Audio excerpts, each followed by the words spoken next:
की जय। आज श्री सोमवार व्रत कथा। ओम नमो भगवते वासुदेवा। श्रीमन्नारायण नारायण नारायण भजमन नारायण नारायण नारायण जय हो नारायण नारायण नारायण सत्य नारायण नारायण नारायण हरि हरि नारायण नारायण नारायण। बोल लक्ष्मी नारायण भगवान की एकादशी महात्म्य की।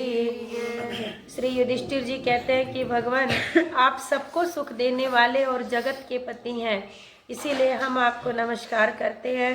कृपया करके मेरे एक संशय को दूर कर दीजिए। युधिष्ठिर जी भगवान कृष्ण से पूछते हैं, कहते हैं मेरे अंदर एक शंका बनी है, इस शंका को दूर कर दीजिए।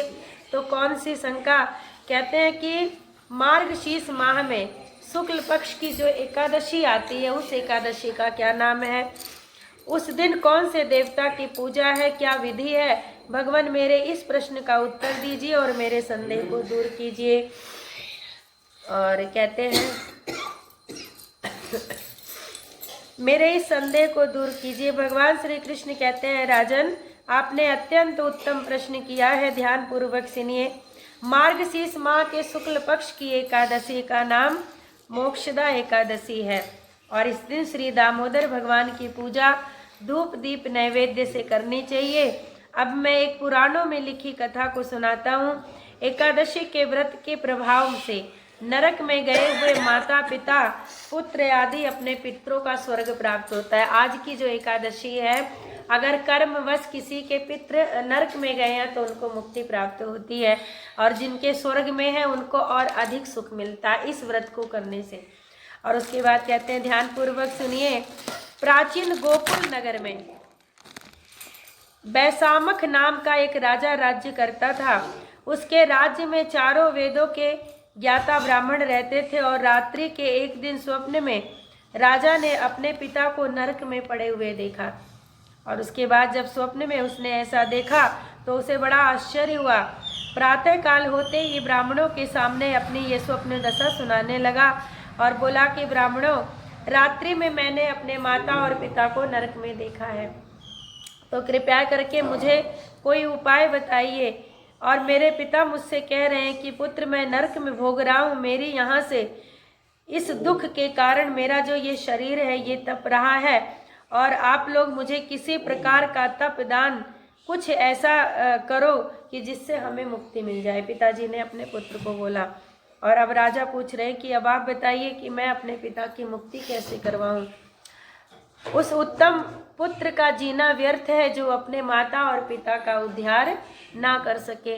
राजा के ऐसे वचनों को सुनकर ब्राह्मण कहते हैं, राजन यहाँ से करीब ही वर्तमान भूत भविष्य के ज्ञाता पर्वत नाम के एक ऋषि का आश्रम है, आप वहाँ पर जाइए और उनसे पूछिए। ऐसा राजा ने जब सुना तो मुनि के आश्रम में गए। चारों वेदों को जानने वाले ज्ञाता मुनि उस पर्वत पर रहते थे।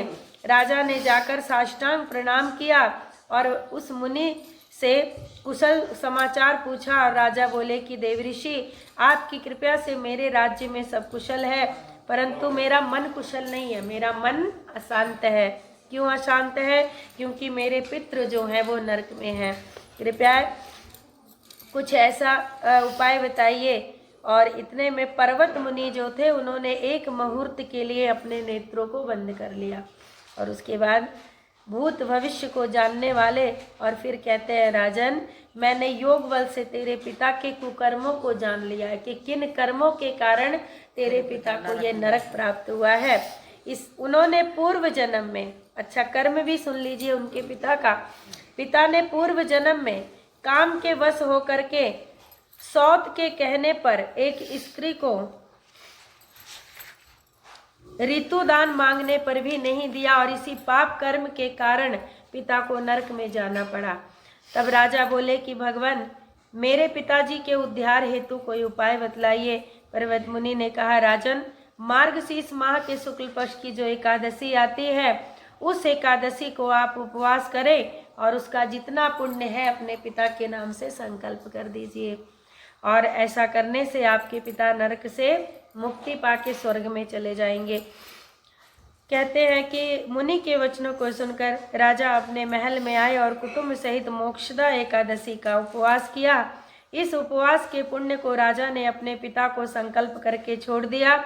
इस पुण्य के प्रभाव से राजा के पिता को मुक्ति मिली और स्वर्ग में जाते हुए अपने पुत्र से क्या कहा पिता ने कि हे पुत्र, तेरा कल्याण हो। और ये कहकर स्वर्ग को गए। मार्गशीर्ष माह के शुक्ल पक्ष की मोक्षदा एकादशी का जो लोग व्रत करते हैं उनके स्वयं के पाप नष्ट हो जाते हैं। माता और पिता, सास और ससुर, इनका उद्धार होता है और अंत में ये स्वर्गलोक में जाते हैं। इस व्रत से बढ़कर मोक्ष को देने वाला कोई व्रत नहीं है, इसीलिए इसका नाम है मोक्षदा एकादशी। और कहते हैं इसके समान कोई और फल नहीं है। जो केवल व्रत नहीं करता, केवल इस कथा को सुन लेता है, पढ़ लेता है, कहते हैं उसे भी वाजपेयी यज्ञ करने का फल प्राप्त हो जाता है। बोल श्री लक्ष्मी नारायण भगवान की, एकादशी महात्म्य की।